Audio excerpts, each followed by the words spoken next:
Hello dear students, welcome back to our channel science for 10th। तो चलिए जल्दी से फर्दर शुरू करते हैं chapter metals and non metals. I hope so आप सभी बच्चों ने पार्ट 1 अच्छी तरह से देख लिया होगा।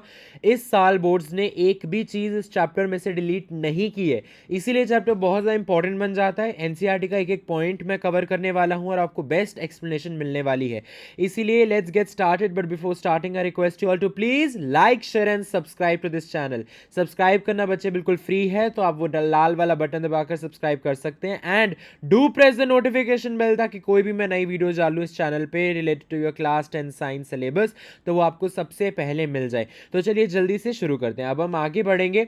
मैंने पार्ट 1 में शुरू कर दी थी मेटल्स की प्रॉपर्टीज। कौन सी? Chemical properties. सबसे पहले हमने फिजिकल प्रॉपर्टीज मेटल्स की पढ़ी, फिर फिजिकल प्रॉपर्टीज हमने नॉन मेटल्स की पढ़ी। अब हम पढ़ने वाले हैं केमिकल प्रॉपर्टीज ऑफ मेटल्स। ठीक है, तो आज मैं आपको सबसे पहले सिखाऊंगा rate of reactivity towards air.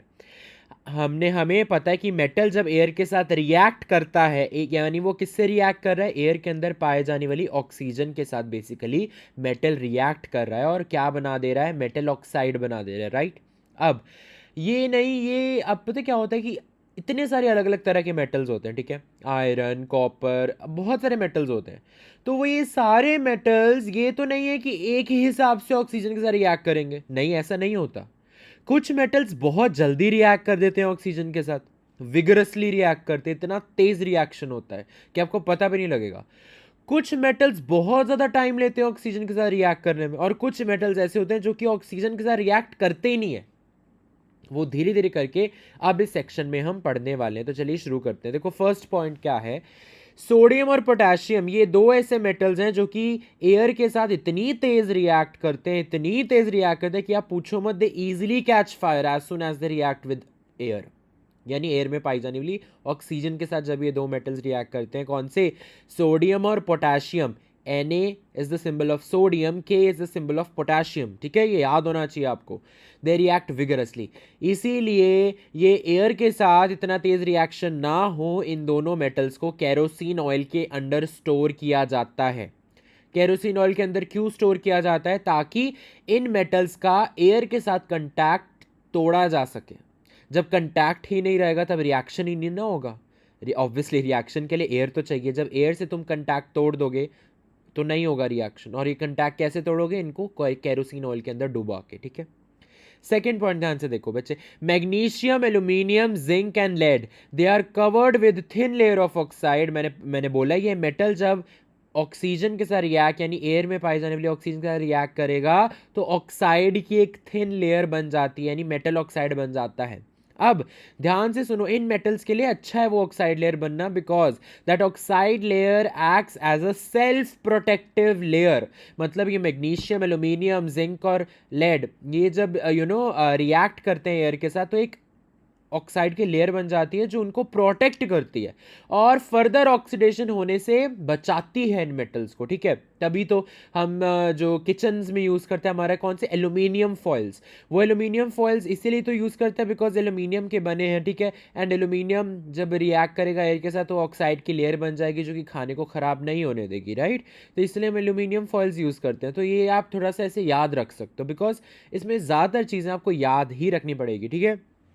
Third point देखिए, iron does not burn on heating लेकिन आयरन फाइलिंग्स डू। अगेन इसमें क्या कॉन्सेप्ट है? आयरन आपका ऐसे हीट नहीं होगा, लेकिन जब आप उसका सरफेस एरिया बढ़ा दोगे, यानी आप आयरन के फाइलिंग्स यूज करोगे, आप आयरन को पीसेस में ब्रेक कर करके, फाइलिंग्स आपको पता है छोटे छोटे छोटे पार्ट्स होते हैं, तो उनको जब आप मटेरियल्स को क्या कहते हैं बर्न करोगे तो वो कर जाएंगे, ठीक है। फोर्थ पॉइंट क्या इसमें आपको याद रखना है कि copper does not burn but hot metal does, ठीक है। मतलब ऐसे कॉपर ऑक्सीजन के साथ नहीं रिएक्ट करता, लेकिन अगर आप कॉपर को थोड़ा गर्म कर दोगे, यानी फायर के नीचे रखोगे, तो वो हॉट कॉपर ऑक्सीजन के साथ इजीली रिएक्ट कर जाता है और क्या बना देता है? कॉपर ऑक्साइड बन जाता है। एंड ये हमने चैप्टर नंबर 1 में पढ़ा था कि जो कॉपर ऑक्साइड होता है वो ब्लैक कलर का होता है, ठीक है। तो copper when it is hot only at that time it reacts with oxygen. ऐसे कॉपर जब ठंडा है रूम टेम्परेचर पे तो वो नहीं रिएक्ट करेगा, जब कॉपर हॉट होएगा तभी वो ऑक्सीजन के साथ रिएक्ट करेगा और क्या बना देगा? Black copper oxide.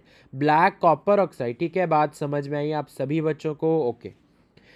Next point देखिए बच्चे, अब इनर्ट मेटल्स। अब ये इनर्ट मेटल्स क्या होते हैं, मैंने अभी आपको बताया कि कुछ मेटल्स ऐसे होते हैं जो ऑक्सीजन के साथ बिल्कुल भी रिएक्ट नहीं करते हैं, उन मेटल्स को हम कहते हैं inert metals. Those metals which do not react with oxygen at all are called inert metals. कौन से दो इनर्ट मेटल्स हैं जो आपको हमेशा याद रखना है? Silver and gold. Silver and gold, very easy to remember. हम ज्वेलरीज वगैरह जो भी पहनते हैं तो वो किसकी बनी है? सिल्वर और गोल्ड की बनी है, राइट। और ऐसे तो वो ख़राब नहीं होता इतनी जल्दी, तो यही रीज़न है क्योंकि वो इनर्ट है, वो हवा के साथ इतनी ईजिली रिएक्ट नहीं, ईजिली क्या छोड़ो, they do not react at all. ठीक है, बात समझ में आ गई। तो अब ये ना, ये छोटे छोटे पॉइंट्स हैं जो बोर्ड्स कभी केस स्टडी में या 1 मार्क में या गिव रीजन में पूछ लेता है, तो ये सब आपको याद होना चाहिए, बाय हार्ट याद होना चाहिए तभी। ठीक है, मैंने सब पॉइंट वाइज आपके लिए लिख दिया है।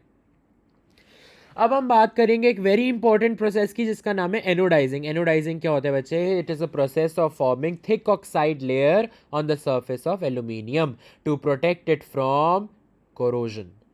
एल्यूमिनियम याद है, अभी मैंने आपको एग्जांपल दिया था एल्यूमिनियम फॉइल्स का भी। ठीक है, तो एल्यूमिनियम के ऊपर ऑक्साइड की एक थिक लेयर जमा करने के प्रोसेस को एनोडाइजिंग कहते हैं। Simple as that, very simple. ठीक है, अब ये बेसिकली प्रोसेस का थोड़ा सा डिस्क्रिप्शन आपको याद रखना चाहिए क्योंकि बोर्ड का कुछ नहीं पता, वो पूछ सकता है। देखो, हम एल्यूमिनियम का आर्टिकल जिसके ऊपर हमें थिक ऑक्साइड की लेयर जमा करवानी है उसको एनोड पे रखते हैं, एनोड की तरह एक्ट करवाते हैं। एनोड मतलब ऐसा इलेक्ट्रोड जो कि positive terminal of the battery से कनेक्टेड होता है। ठीक है, हम इलेक्ट्रोलाइट क्या लेते हैं? Dilute H2SO4। डाइल्यूट H2SO4 जब ये रिएक्शन किया जाता है, जब इस एनोड को, जो कि किससे बना है? एल्यूमिनियम का आर्टिकल जहाँ पे रखा हुआ है, जब उसे इलेक्ट्रोलाइज किया जाता है इस H2SO4 के साथ, तब ऑक्सीजन गैस रिलीज हो जाती है एनोड पर ही। हमें एनोड पे ही चाहिए थी ना ऑक्सीजन गैस, ताकि मेटल, ये जो एल्यूमिनियम हमारा, ये एल्यूमिनियम है हमारा, इसके ऊपर ऑक्साइड की एक लेयर जमा हो जाए। तो बस वही है, एल्यूमिनियम ऑक्सीजन के साथ जब रिएक्ट करेगा तब क्या बना देगा? Al2O3। Al2O3 यहाँ पे देखिए फॉर्मूला भी लिखा है Al2O3। This is a thick protective oxide layer which is formed on the surface of aluminium metal when it reacts with oxygen, and इसका केमिकल नेम क्या हो जाएगा? Aluminium oxide. Very simple. ठीक है, तो अब ये प्रोसेस का थोड़ा सा डिस्क्रिप्शन याद रखो, it can come as a 2 marker और अ 3 मार्कर क्वेश्चन। ठीक है, चलिए अब सेकंड केमिकल प्रॉपर्टी हम पढ़ते हैं कि अभी हमने पहली प्रॉपर्टी पढ़ी कि जब मेटल एयर के साथ रिएक्ट करते हैं। सेकंड प्रॉपर्टी जो हमें पढ़नी पड़ेगी वो ये है कि जब मेटल पानी के साथ रिएक्ट करते हैं तब क्या क्या चीज़ें देखने को मिलती हैं। ठीक है, तो ध्यान से सुनो, एक जनरल मैं आपको बता दे रहा हूँ। जब भी एक मेटल पानी के साथ रिएक्ट करेगा तब वो दो प्रोडक्ट बनाएगा। नंबर 1 मेटल ऑक्साइड, जो कि पहले भी बन रहा था जब वो एयर के साथ रिएक्ट कर रहा था। यहाँ पे साथ में एक और प्रोडक्ट बनता है, that is hydrogen. Hydrogen, yes, hydrogen बनता है। ठीक है, एंड एक और बात ध्यान से सुनो, जब इस मेटल ऑक्साइड को तुम पानी में मिला दोगे तो तुम्हारे पास क्या मिल जाएगा? Metal hydroxide. तुम्हें क्या मिलेगा? Metal hydroxide. Obviously hydro word कहाँ से आया? पानी मिला दिया गया ऑक्साइड में तो बन गया हाइड्रोक्साइड। बात समझ में आई? ओके, तो इसमें फर्स्ट पॉइंट आपको याद रखना है, अगेन पोटेशियम एंड सोडियम ये ऐसे दो मेटल्स हैं जो कि they react violently with cold water. ध्यान से सुनो, यहाँ पे पानी के अलग अलग टेम्परेचर पे मेटल की रिएक्टिविटी बदल जाती है। समझ रहे हो आप? मैंने अभी बताया ना कि कुछ मेटल्स एयर के साथ बहुत तेज़ी से रिएक्ट करते हैं, कुछ बिल्कुल भी नहीं करते, कुछ थोड़ा सा करते हैं ना। अब पानी के केस में क्या है? कोल्ड वाटर के साथ कुछ मेटल्स रिएक्ट करेंगे, नॉर्मल वाटर के साथ कुछ, हॉट वाटर के साथ कुछ, और कुछ ऐसे हैं जो कि जो कि पानी के साथ रिएक्ट करते ही नहीं है बिल्कुल भी। ठीक है, तो अब वाटर का जैसे जैसे टेम्परेचर बढ़ता घटता जो भी चला जाएगा उस हिसाब से मेटल्स की रिएक्टिविटी चेंज होती जाएगी। तो पहला पॉइंट हम डिस्कस करने वाले हैं, जब पानी एकदम चिल्ड ठंडा बर्फ वाला पानी है उसके साथ पोटेशियम एंड सोडियम रिएक्ट वॉयलेंटली, और इन दोनों मेटल्स के रिएक्शंस आपको याद होने चाहिए, लिखना आना भी चाहिए, जैसे कि मैंने आपके लिए लिखा भी हुआ है। पोटेशियम का देखो, पहले वाला देखो यहाँ पे, potassium plus water gives KOH, potassium hydroxide. मैंने बताया ना, बेसिकली कुछ भी नहीं है यार, ये जो मेटल ऑक्साइड बना है ना, ये फर्दर पानी के साथ रिएक्ट करके मेटल हाइड्रोक्साइड बना देता है। तो पूरा रिएक्शन क्या होगा? Metal plus water gives metal hydroxide plus H2। बात समझ में आई? क्योंकि देखो ना, आपने मेटल को पानी में डाला तो मेटल पहले क्या करेगा? पानी के अंदर पाई जाने वाली इस ऑक्सीजन के साथ रिएक्ट करके मेटल ऑक्साइड बना देगा और साथ में हाइड्रोजन भी रिलीज हो जाएगी, लेकिन अभी भी है तो वो पानी के अंदर ही। तो ये मेटल ऑक्साइड फर्दर पानी के साथ रिएक्ट करके मेटल हाइड्रोक्साइड भी बना देता है। तभी अब ये कंफ्यूज मत होना, नहीं नहीं सर Ka+H2O तो आपका ये होना चाहिए K2O होना चाहिए, पोटेशियम ऑक्साइड होना चाहिए। नहीं, पोटेशियम ऑक्साइड फर्दर पानी के साथ रिएक्ट करके पोटेशियम हाइड्रोक्साइड बना देगा। और पोटेशियम हाइड्रोक्साइड का फॉर्मूला क्या है, KOH, जो कि यहाँ पे लिखा हुआ है, ठीक है। साथ में आपको बता ही दिया हाइड्रोजन गैस इवॉल्व होती है, साथ में हीट भी बच्चे देता है ये मेटल, क्योंकि ये विग्रस रिएक्शन है ना, वॉयलेंटली रिएक्ट कर रहा है।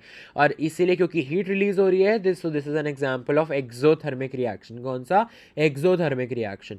सिमिलरली सोडियम जब पानी के साथ रिएक्ट करता है तो वो क्या बना देता है, corresponding hydroxide, that is NaOH plus H2 plus heat, ठीक है।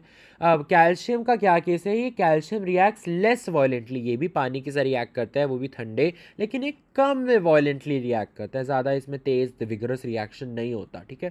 तो कैल्शियम को जो हमने पानी में डाला, अगेन सेम ही प्रोडक्ट्स बनेंगे, मेटल का हाइड्रोक्साइड बनेगा। यहाँ पे मेटल क्या लिया है आपने, कैल्शियम, तो कैल्शियम हाइड्रोक्साइड बन जाएगा, ठीक है। मेटल का हाइड्रोक्साइड, यहाँ पे मेटल कौन सा लिया, कैल्शियम, तो कैल्शियम हाइड्रोक्साइड बन जाएगा, मेटल का हाइड्रोक्साइड कैल्शियम हाइड्रोक्साइड।